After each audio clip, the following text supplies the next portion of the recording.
तो दोस्तों नमस्कार, जय हिंद। आप सभी का फिर एक बार स्वागत है सैनिक मंत्रा के एक और शानदार वीडियो में। आज के इस वीडियो में हम समझने वाले हैं कि आखिर म्यूचुअल फंड में टैक्स कितना लगता है। भैया आप सभी लोगों के बहुत ज्यादा कमेंट्स आए कि सर म्यूचुअल फंड में टैक्स कैसे लगता है। अभी जो नए टैक्स स्लैब आए हैं, नया बजट आया है, उसके हिसाब से म्यूचुअल फंड में टैक्स बढ़ा दिया गया है, तो हमको नुकसान हो जाएगा। आज इस वीडियो में हम पूरी चीजें टॉपिक टू टॉपिक क्लियर करके समझेंगे। और मैं आपको स्टार्टिंग में ही रिक्वेस्ट करता हूं कि अगर आपके पास पूरा वीडियो देखने का टाइम है तो ही इस वीडियो को देखिएगा। वीडियो 15 से 20 मिनट का होगा। शांति से जब आपको समय मिले पूरा वीडियो देखिएगा ताकि आपको सारी चीजें समझ में आ जाए। अगर बीच में आप स्किप कर देंगे तो ये वीडियो आपको समझ में नहीं आएगा।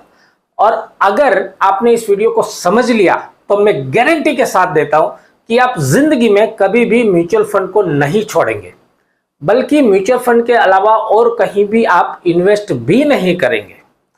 तो आज हम समझते हैं इस वीडियो में हम क्या समझने वाले हैं। सबसे पहले income tax on mutual fund. Mutual fund के ऊपर इनकम टैक्स कितना लगता है, कैसे लगता है, उसके बारे में समझेंगे। क्या क्या समझेंगे? सबसे पहले हम समझेंगे कि इनकम टैक्स कैसे लगता है। भाई ये बहुत इंपॉर्टेंट है कि कैसे लगता है। इसके जो कैलकुलेशन का मेथड है ना, वो बहुत अलग है, लॉजिकल है। उसको अगर आपने समझ लिया तो आप ये पूरा मैटर समझ जाएंगे। उसके बाद हम समझेंगे कितना लगता है, कितना टैक्स लगता है। भाई इसका भी कोई फिक्स होगा परसेंटेज? बिल्कुल फिक्स है। टॉपिक टू टॉपिक आपको सब कुछ समझाऊंगा। उसके बाद समझेंगे ज्यादा फायदा किस में है। म्यूचुअल फंड में इन्वेस्ट करने में ज्यादा फायदा है एफडी में, पोस्ट ऑफिस में, एमआईएस में, या कहीं और इन्वेस्ट करने में ज्यादा फायदा है। इन सब चीजों को समझेंगे। लास्ट में हम कंपैरिजन करके भी समझेंगे, दोनों चीजों का कंपैरिजन करके समझेंगे कि किस में हमको ज्यादा फायदा हो रहा है। सबसे पहले हम समझते हैं कि टैक्स कैसे लगता है। देखिए ये सबसे इंपॉर्टेंट चीज है। अगर आपने इस टॉपिक को समझ लिया ना कि टैक्स कैसे लगता है, तो आप पूरा वीडियो आसानी से समझ जाएंगे। अब ध्यान से समझना। एक फौजी भाई तो ऐसा है जो अपनी एफडी में इन्वेस्ट करता है, एमआईएस में इन्वेस्ट करता है, पोस्ट ऑफिस में इन्वेस्ट करता है। एक फौजी भाई ऐसा है जो म्यूचुअल फंड में इन्वेस्ट करता है। अब टैक्स कैसे लगता है उसका सबसे पहला रूल समझ लीजिए। जब आप एफडी में या किसी भी डेट इंस्ट्रूमेंट में इन्वेस्ट करते हैं तो उसके ऊपर जो भी ब्याज आपको मिलता है हर साल, वो हर साल के इनकम टैक्स में कैलकुलेट होता है। जब भी आप हर साल अपना इनकम टैक्स फाइल करते हैं तो उसमें वो कैलकुलेट होता है। उसके मुकाबले में जब आप म्यूचुअल फंड में इन्वेस्ट करते हैं तो आपको हर साल टैक्स कैलकुलेट नहीं होता है, बल्कि आप जब भी उसको विड्रॉल करते हैं 5 साल बाद, 10 साल बाद, 15 साल बाद, 20 साल बाद, तब जाके उस साल में आप का टैक्स म्यूचुअल फंड के ऊपर कैलकुलेट होता है। यहां तक क्लियर हो गया। दूसरा टॉपिक यह समझ लीजिए कि दूसरे किसी भी इंस्ट्रूमेंट में आप इन्वेस्ट करते हैं तो वहां पर ब्याज बहुत कम मिलता है, और वहां जो टैक्स लगता है वो आपके टैक्स स्लैब के अनुसार लगता है। आपकी सालाना जितनी भी इनकम आएगी उस हिसाब से आप जिस भी टैक्स स्लैब में आएंगे उसके अनुसार उसमें टैक्स लगेगा। यानी कि आपने जो ब्याज कमाया है उसके ऊपर वो टैक्स बढ़ भी सकता है, घट भी सकता है। लेकिन अगर म्यूचुअल फंड में आपने इन्वेस्ट किया हुआ है और आप किसी भी टैक्स स्लैब में आते हो, ज्यादा से ज्यादा 30% टैक्स स्लैब में भी आप आते हैं, लेकिन आपने म्यूचुअल फंड में इन्वेस्ट किया है, तो आप चाहे किसी भी टैक्स स्लैब में आते हो, उसके ऊपर आपका टैक्स फिक्स है, सिर्फ 12.5% का टैक्स लगता है। तो ये तो हो गया इसका मेथड। अब हमारे एक भाई ने, हमारे एक व्यूअर ने ये क्वेश्चन पूछा है कि सर अगर हम म्यूचुअल फंड में 20% का रिटर्न कमा रहे हैं और उसके ऊपर 12.5% का टैक्स लग जा रहा है, तो फिर फायदा ही क्या हुआ, सिर्फ 7.5% ही बचा। ऐसा नहीं होता है मेरे भाई, ऐसा बिल्कुल नहीं होता। इस चीज को अच्छे से समझिएगा। यहां पर समझने की खूबी है, टैक्स कैलकुलेशन करने की खूबी है, लॉजिक की खूबी है। अब समझ लीजिए कि आपने म्यूचुअल फंड में इन्वेस्ट किया था और आपको 20 लाख का प्रॉफिट मिला। कितना प्रॉफिट मिला? 20 लाख का आपको प्रॉफिट मिला। अब इसके ऊपर 12.5% टैक्स लगा, तो हमने ये समझ रहे हैं कि इस 20 लाख में से सीधा 12.5 लाख आउट हो जाएगा और हमारे पास सिर्फ 7.5 लाख रुपया बचेगा। यही समझ रहे हैं ना, 20 लाख में से 12.5%, 12.5 लाख आउट हो गया और सिर्फ 7.5 लाख बचा। बट ऐसा नहीं होता है। 20 लाख आपका प्रॉफिट है, उसमें से सरकारी तौर पे 1.25 लाख रुपए की छूट मिलती है। पहली बात तो यह समझ लीजिए, जितना पैसा इन्वेस्ट किया था उसके ऊपर कोई टैक्स नहीं लगेगा। जो पैसा प्रॉफिट में है उसको आपने विड्रॉल किया तब टैक्स लगता है। 20 लाख का प्रॉफिट आपने विड्रॉल किया, उसके ऊपर 12.5% आप काउंट करेंगे। कब करेंगे? 1.25 लाख रुपया माइनस कर देना है। 1,25,00,000 रुपया माइनस कर देंगे, 1,25,000 रुपया माइनस कर देंगे तो आपका बचा 18,75,000, सिर्फ 18,75,000। उसके ऊपर टैक्स लगेगा 12.5%। अब इसके ऊपर 12.5% टैक्स लगाएंगे तो आपका टैक्स हुआ 2,34,000 रुपया, सिर्फ 2,34,000 रुपया। तो ये जो 20 लाख का प्रॉफिट था ना, उसमें से आपके हाथ में रह गया 17,66,000, 17,66,000। जबकि हम ये समझ रहे थे कि 20 लाख में से 12.5 लाख माइनस हो जाएगा, सिर्फ 7.5 लाख रुपया बचेगा। तो ये लॉजिक आपको समझ में आ गया कि भाई टैक्स कैसे लगता है।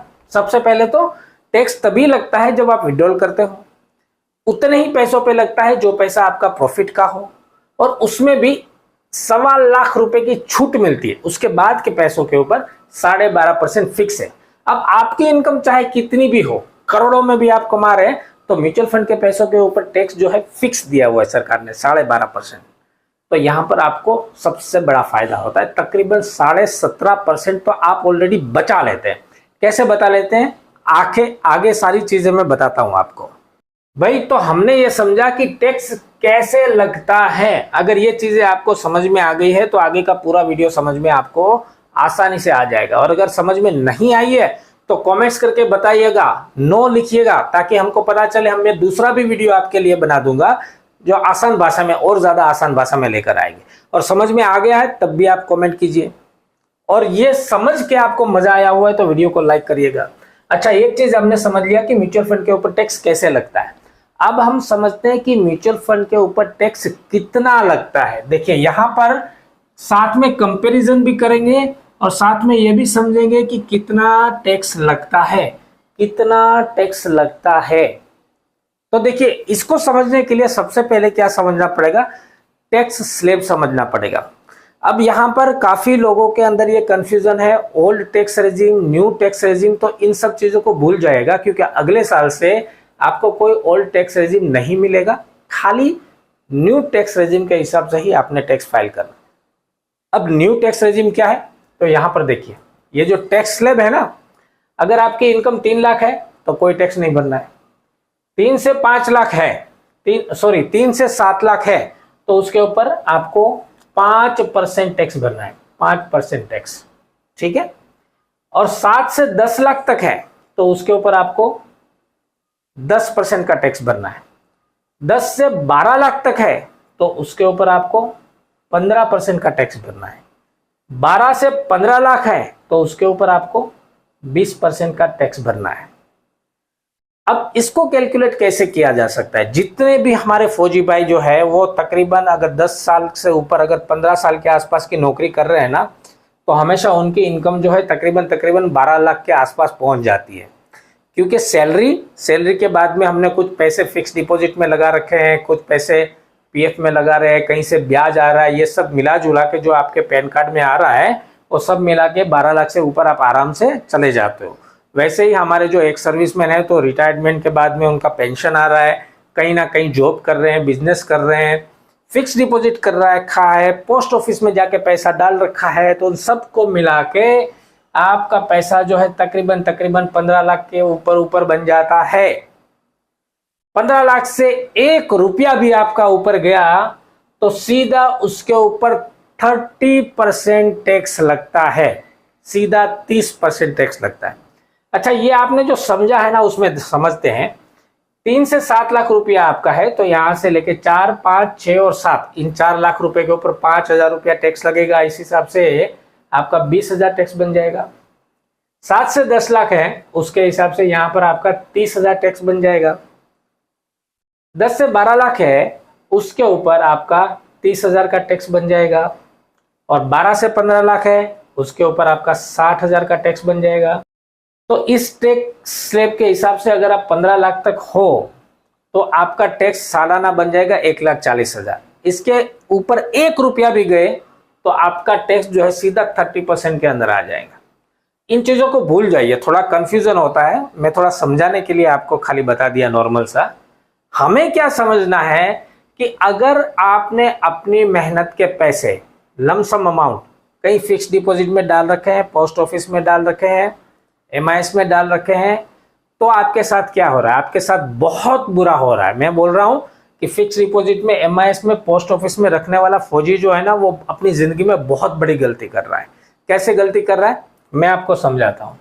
देखिए, मैंने आपको पहले ही बताया कि आप फिक्स डिपॉजिट में या किसी भी जगह पे अगर आप रखेंगे पैसा अपना, तो उसके ऊपर आपके टैक्स स्लैब के अनुसार टैक्स लगा। देखिए, टैक्स ऑन FD और डेट एज पर टैक्स स्लैब, आपका जो टैक्स स्लैब बन रहा है ना, ये जो मैंने अभी आपको समझाया था, जिस हिसाब से आपका टैक्स स्लैब बन रहा है उसी हिसाब से उसमें टैक्स लगेगा। फॉर एग्जाम्पल समझते हैं कि भाई आप 30% टैक्स स्लैब के अंदर आ गए हो, भाई इतना तो कमा ही रहे हो कि 30% टैक्स स्लैब के अंदर आप ऑलरेडी आ चुके हो। अब ऐसी कंडीशन में अगर आपने 20 लाख रुपए की FD की है, मान लीजिए 20 लाख रुपए की FD की है, और उसके ऊपर सिर्फ 7% का भी आपको इंटरेस्ट मिल रहा है, सिर्फ 7% का इंटरेस्ट मिल रहा है, तो साल का आपको 1,40,000 रुपए का इंटरेस्ट मिल गया। कितना मिल गया भाई? 1,40,000 का इंटरेस्ट मिल गया।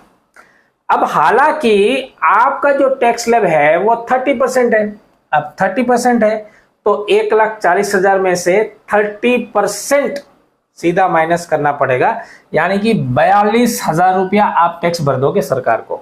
42,000 रुपया आपकी मेहनत का जो है वो टैक्स में चला जाएगा। तो आपके पास जो बचा वो सिर्फ 98,000 रुपया बचा भाई। सिर्फ 98,000 रुपया आपने साल भर में कमाया, जहां पर आपने 20 लाख रुपया इन्वेस्ट किया था FD में, पोस्ट ऑफिस में, MIS में, जहां कहीं भी उसके ऊपर। यहां पर आपको समझ में आ गया? एक पेपर, एक डायरी लेके बैठ जाइएगा, ये सारी चीजें समझिएगा, लिखते जाइएगा। और एक कैलकुलेशन करने में बहुत टाइम लगता है दोस्तों, बहुत मेहनत लगती है। तो आप एक लाइक जरूर कीजिएगा, कोई क्वेश्चन है तो कमेंट कीजिएगा, अपने सभी दोस्तों के साथ शेयर कीजिएगा। और पूरा वीडियो देखने के बाद अगर आपको लगता है कि म्यूचुअल फंड में इन्वेस्ट करना है तो डिस्क्रिप्शन में मैंने लिंक दिया हुआ है, उस लिंक के ऊपर क्लिक करके म्यूचुअल फंड में लाइफ टाइम फ्री अकाउंट आप खोल सकते हैं। साथ में हमारा पूरा सपोर्ट मिलेगा, पूरा गाइडेंस मिलेगा, पोर्टफोलियो आपको बना के देंगे और आपकी ज़रूरत के हिसाब से आपके पैसे बढ़ाने की कोशिश करेंगे। अच्छा, यहाँ तक समझ में आ गया कि भाई टैक्स स्लैब इस प्रकार से है, और अगर आप अपना पैसा FD में या पोस्ट ऑफिस में फिक्स डिपॉजिट में डालते हैं, उसके ऊपर टैक्स स्लैब के हिसाब से आपका टैक्स लगता है। अगर आप 30% टैक्स स्लैब में आते हैं तो इस हिसाब से लास्ट में 20 लाख रुपए के ऊपर सिर्फ 98,000 ही आप कमा पाते हैं आफ्टर पेइंग टैक्स, टैक्स भरने के बाद। अब यही चीजें अगर आपने म्यूचुअल फंड में इन्वेस्ट किया होता तो क्या होता, वो देखते हैं। देखिए, इन्वेस्ट इन म्यूचुअल फंड, कितना इन्वेस्ट किया भाई? 20 लाख रुपया आपने इन्वेस्ट किया, 15% का उसके ऊपर आपको रिटर्न मिल रहा है। मान लीजिए 15% का रिटर्न मिल रहा है, 15 साल के लिए उसको छोड़ दिया, 15 साल के लिए छोड़ दिया, तो 15 साल के बाद में 1,62,00,000 रुपया आपका बन जाएगा। 1,62,00,000 रुपया आपका बन गया। जबकि यहां कितना बन रहा था आपको एक साल का? 98,000। और इस हिसाब से अगर आप कैलकुलेशन करेंगे तो कितना बनेगा वो भी मैं आगे बताऊंगा। पहले इसको समझिए, म्यूचुअल फंड में आपने इन्वेस्ट किया, 15% का रिटर्न मिला, 15 साल तक रखा, 1,62,00,000 रुपया बन गया। अब टैक्स गिनते हैं इसके ऊपर। जब 1,62,00,000 के ऊपर सीधा का सीधा, इसमें मैं आपका कैपिटल भी माइनस नहीं कर रहा हूं, आपका इन्वेस्टमेंट मनी भी माइनस नहीं कर रहा हूं, सीधे का सीधा 1,62,00,000 के ऊपर 12.5% का मान लीजिए टैक्स लग गया आपको। 12.5% का टैक्स लग गया। फिर भी आपका जो टैक्स कटा वो टैक्स कटा 20,34,000। कितना कट गया? 20,34,000 आपने सरकार को दे दिए। बहुत बड़ा लग रहा है, बहुत ऐसा लग रहा है अरे यार 20,34,000 सरकार को दे दिए भाई। उसके बाद भी आपके पास बचता है 1,42,00,000 रुपया। कितना बचता है? 1,42,00,000 रुपया। नोट करके रख लीजिए, इसको नोट करके रख लीजिए कि म्यूचुअल फंड में जब आपने इन्वेस्ट किया, टैक्स भरने के बाद आपके पास 1,42,00,000 रुपया बच गया।